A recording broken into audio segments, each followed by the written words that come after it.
today.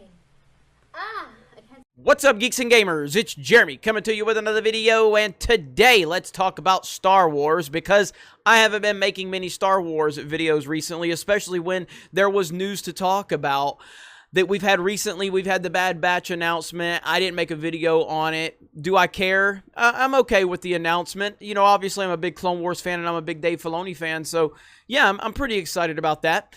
We recently had some stuff about Rian Johnson running his mouth about the prequels, and I didn't make a video on it because I just didn't care, because I just don't care to talk about Rian Johnson anymore.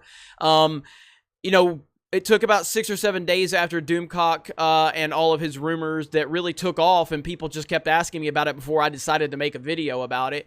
And I've had other stuff that has come my way that I just haven't wanted to talk about. I just don't want to talk about Star Wars. I'm kind of over Disney's Star Wars, especially after The Rise of Skywalker, which proved all of us right, that Disney had no plan, there was no clear vision, and The Rise of Skywalker was such a bad film, such a terrible piece of garbage, almost as bad as The Last Jedi. In some ways, it was worse than The Last Jedi, in my opinion, but ultimately, I've just kind of checked out. Now, I did really enjoy the Clone Wars Season 7, but even that took me a little bit to really invest my time into it because of those two sisters in that arc, and I just lost all interest. But once the Siege of Mandalore arc started and I heard good feedback on it, I did watch that, and I absolutely loved that final arc. Some of the best Star Wars I've ever seen, and it blew me away. But I'm just in a weird place with Star Wars where with everything going on with Lucasfilm and Disney, and the fact that Kathleen Kennedy is still in charge, I just don't care. So, like this past weekend, I'm a big theme park fan, and we have a theme park channel called Park Hoppin', and I'm really proud of my team over there. Drunk 3PO and Tugs have done a fantastic job, along with Lee. Krista has helped out. Justin Proper's been helping out over there, and many others, and I'm so proud of that channel.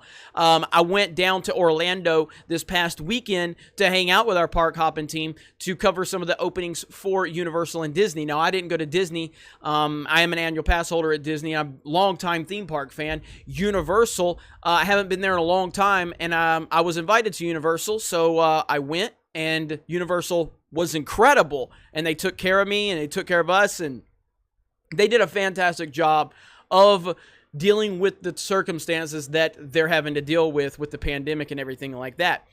But I went to see Diagon Alley for the first time ever. Now, I'm not a Harry Potter guy. I've seen the movies once. They were fine, I guess. Didn't really do much for me one way or the other. But going to see this Harry Potter-themed land that they have at Universal blew my mind. Incredible theming. I can't even imagine what a Harry Potter fan must think when they go and experience that for the first time. It is truly magnificent in every way possible. I cannot wait to go back.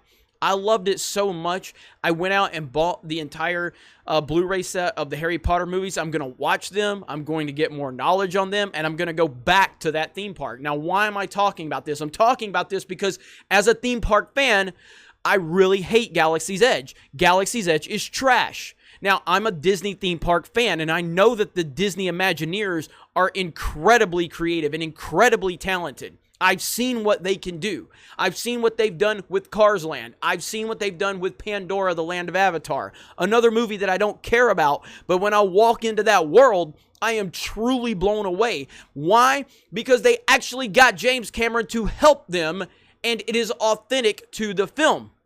Galaxy's Edge is trash. Galaxy's Edge is beyond trash. Now, to qualify myself, I have not experienced the Rise of Resistance ride, and I have heard good feedback on that ride. So that ride in isolation may be fine. But the land in general is garbage. It does not represent Star Wars. It doesn't feel like Star Wars, and it doesn't represent George Lucas's vision. So that is just another level of why I'm just so checked out on Disney Star Wars. I just don't care. I don't believe that they care about Star Wars. I don't believe that they're going to fix it anytime soon. And until Kathleen Kennedy is gone, that hope is gone. I have none right now for Disney Star Wars. Are there elements to Disney Star Wars that I do enjoy? Yes, Mandalorian. Clone Wars. So pretty much anything involved with Jon Favreau and Dave Filoni, I'm on board with it. And yes, Jedi Fallen Order was a good game.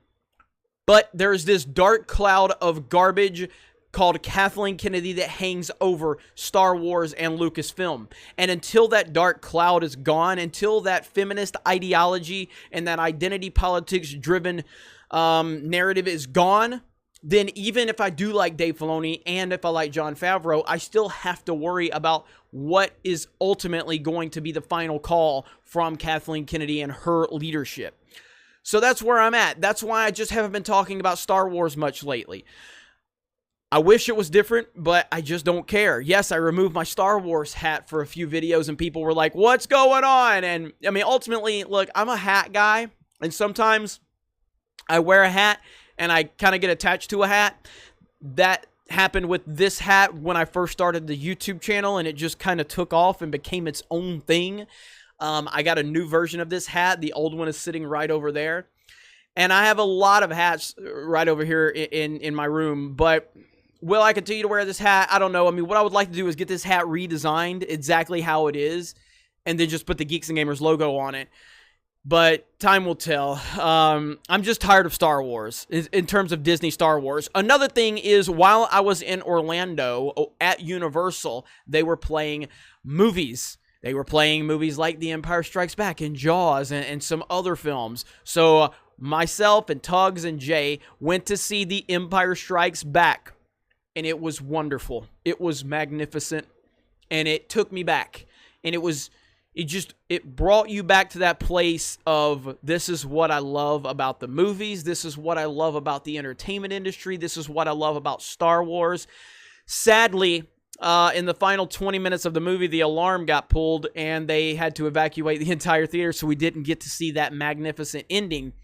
But it still didn't change the wonderful experience of sitting there and watching The Empire Strikes Back. And the weird thing is that was the same exact movie theater.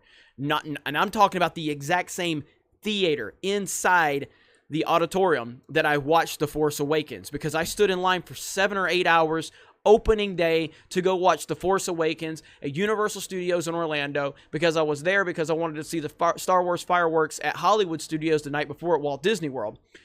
And so that was the first time I had been back since seeing The Force Awakens, and I got to see The Empire Strikes Back there, and it was amazing. So there's a lot to love about Star Wars. There's just not a lot to love about Disney's Star Wars. There's some things to enjoy, and there's some things that we can definitely be excited about, but ultimately Kathleen Kennedy's leadership still resides over Lucasfilm. That's it. Hope you guys enjoy the video, and I hope that you go over to geeksandgamers.com, create yourself an account, join the forums, and consider becoming a premium member for $10 a month, and you will get exclusive access from myself and the team at Geeks and Gamers. Thank you guys for the support. Have a great day. Thank you very much for checking out this video, and we will talk to you later.